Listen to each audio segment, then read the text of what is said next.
అధికారం లేకుండా కాంగ్రెస్ పార్టీ వ్యతిరేకత, చంద్రబాబు ఆరోపణలు, దుర్మార్గపు ఆరోపణలు, వీటన్నిటి మధ్య అతని మీద అనేక రకాల అభూత కల్పనలు, ఇట్లాంటి పరిస్థితుల మధ్య మరి ఏకాకిగా నిలబడి తన తల్లిని కూడా నిలబెట్టుకొని తెలుగువాడి పౌరుషానికి ఢిల్లీకి పోటీ అని ఒకే ఒక్క నినాదంతో మరి కడప ఎన్నికల్లో సాధించినటువంటి అతని ఘనత ఈ పాటి గిన్నెస్ బుక్ ఎక్కే ఉంటుంది.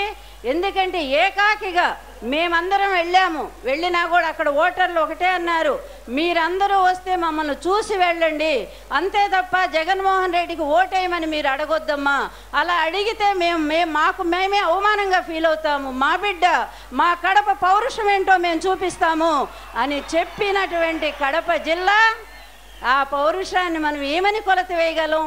నేను ఒకే ఒక్క మాట చెప్పా, అమ్మా మీ కడపే కాదు, ఈరోజు జగన్మోహన్ రెడ్డికి ప్రతి ఇంటి గడప కడపలాగానే ఉంది ఆంధ్ర రాష్ట్రంలో.